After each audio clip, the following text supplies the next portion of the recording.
दोस्तों, एक बार भगवान श्री राम के वंशज महाराज दिलीप महर्षि वशिष्ठ जी के पास आते हैं और उनसे पूछने लगते हैं, हे मुनिवर, कृपया आप मुझे मृकंडु मुनि की धर्म पत्नी मरुत्वती के गर्भ से इतनी तेजस्वी संतान कैसे पैदा हुई, इसका रहस्य बताइए। मरुत्वती ने ऐसा कौन सा कार्य किया जिससे उन्हें कम आयु वाली संतान हुई और फिर उसे दीर्घायु कैसे प्राप्त हुई। तब महर्षि वशिष्ठ जी कहते हैं, हे राजन, आपने उचित ही प्रश्न किया है। आज मैं आपको मार्कंडेय जी के जन्म का वृतांत सुनाता हूँ, आप इसे ध्यान से सुनिए। जो भी मनुष्य मार्कंडेय जी की इस प्राचीन कथा का श्रवण करता है उसे मृत्यु का भय नहीं रहता है, उसकी अकाल मृत्यु नहीं होती है और भगवान शिव सदैव ही उसकी रक्षा करते हैं। हे राजन, पूर्व काल की बात है, पृथ्वी लोक पर महामुनि मृकंडु अपनी भार्या मरुदव के साथ अपने आश्रम पर निवास कर रहे थे। अनेक वर्षों तक उन्हें कोई संतान नहीं हुई तो उनकी पत्नी ने उनके सामने पुत्र प्राप्ति की इच्छा प्रकट की। अपनी पत्नी की इच्छा को पूर्ण करने के लिए मुनि मृकुला करने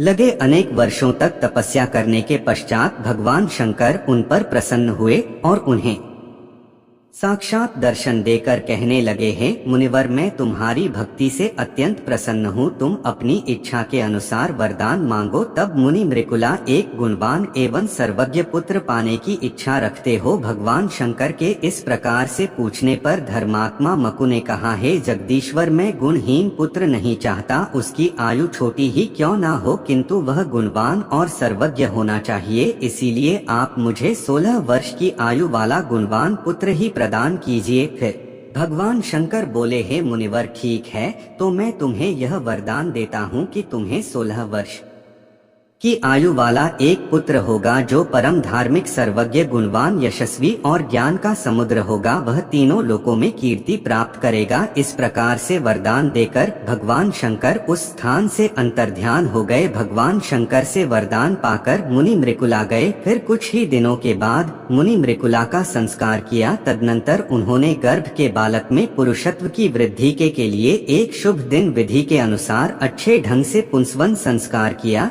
जब 8वां मास आया तब मुनि मृकुला की सुख पूर्वक उत्पत्ति के लिए सीमंतोन्नयन संस्कार किया ताकि बालक का जन्म होते समय किसी प्रकार का विघ्न उत्पन्न ना हो। फिर बालक के जन्म का समय आने पर मरुदव के गर्भ से सूर्य के समान तेजस्वी पुत्र का जन्म हुआ। वह बालक अत्यंत सुंदर तथा तेजवान दिखाई पड़ रहा था। चारों दिशाओं में प्रसन्नता छाने लगी। समस्त देवता गण भी स्वर्ग से उस बालक के जन्म की प्रशंसा करने लगे। फिर बालक की शांति के लिए महर्षि वेदव्यास जी मुनि मृकुला का जात कर्म संस्कार किया। उसके बाद मुनि मृकुला का नामकरण संस्कार किया और बालक का नाम मार्कंडेय रखा गया। उस बालक को देखकर नगर के समस्त निवासी आश्चर्यचकित होकर कहने लगते थे, अहो, इस बालक का रूप कितना अद्भुत है, इसके अंदर अद्भुत तेज है, इसके अंगों के लक्षण भी अद्भुत है। ऐसा प्रतीत हो रहा है साक्षात भगवान शंकर ही इस बालक के रूप में प्रकट हुए हैं।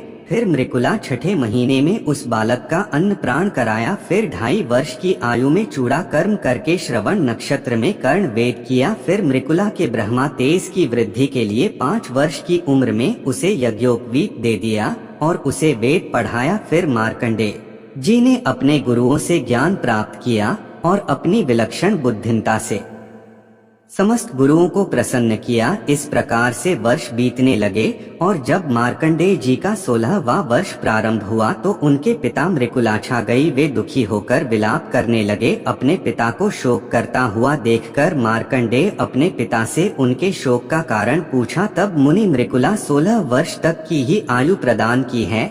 अब तुम्हारी 16 वर्ष की आयु की समाप्ति का समय निकट आ चुका है, उसके बाद तुम्हारी मृत्यु हो जाएगी। अपने पिता का यह कथन सुनकर मार्कंडेय कहा, है पिताश्री, आप मेरे लिए कदापि शोक ना कीजिए, मैं ऐसी तपस्या करूंगा जिससे मैं अमर हो जाऊं। महादेव सभी को मनोवांछित फल प्रदान करते हैं।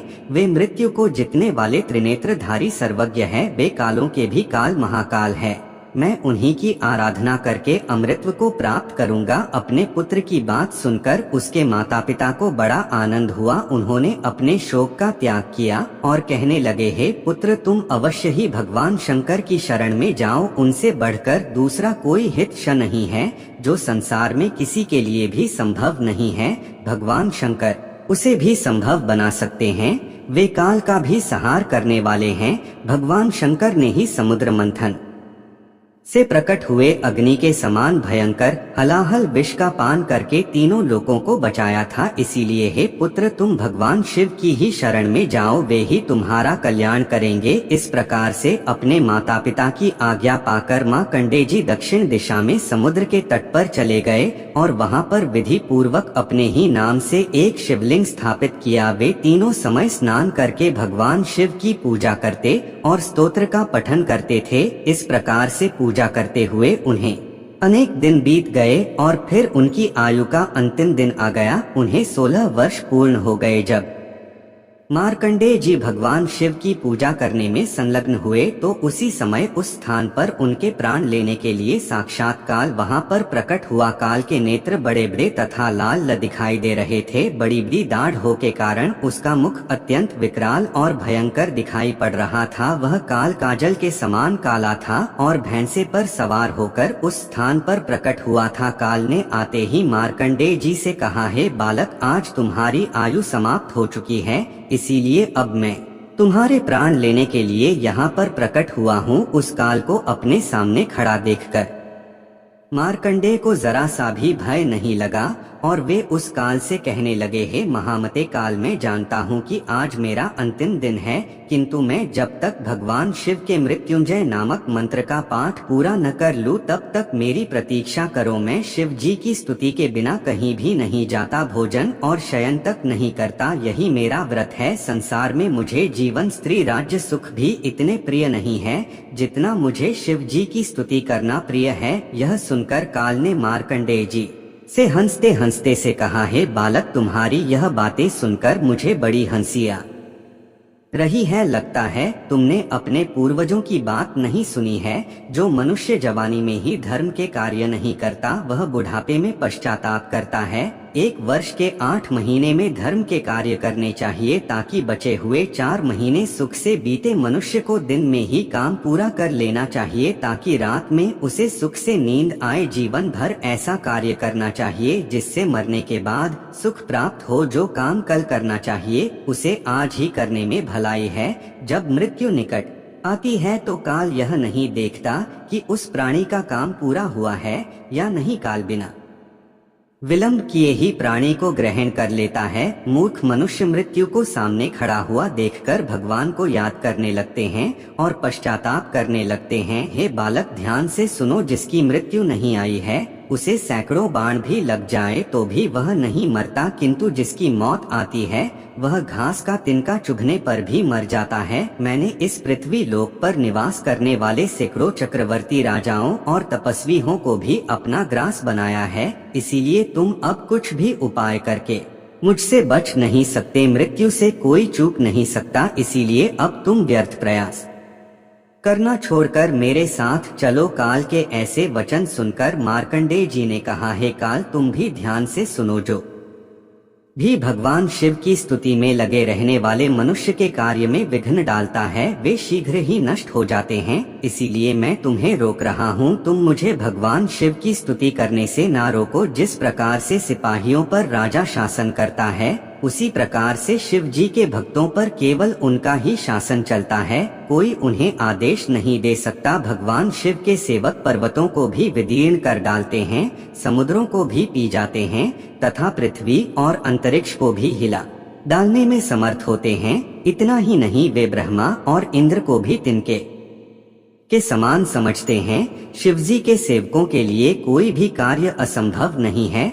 भगवान शिव के भक्तों पर मृत्यु, ब्रह्मा, यमराज, यमदूत तथा अन्य कोई भी देवता अपना प्रभुत्व स्थापित नहीं कर सकते हैं। काल, क्या तुमने महान ऋषि मुनियों के वचन नहीं सुने हैं कि शिव जी के भक्तों पर कहीं पर भी आपत्ति नहीं आ सकती। सूर्य, ब्रह्मा, इंद्र आदि संपूर्ण देवता भी यदि शिव के भक्तों के विरुद्ध हो जाए तो वे उनका बाल भी बांका नहीं कर सकते। मार्कंडेय के इस प्रकार के वचन सुनकर काल को बड़ा क्रोध आ गया और वे आंखें फाड़ फाड़ कर उसकी ओर देखने लगे, मानो वे तीनों लोगों को निगल जाएंगे। क्रोध में आकर काल ने मार्कंडेय जी से कहा, अरे दुर्बुद्धि बालक, तू किसे चुनौती दे रहा है?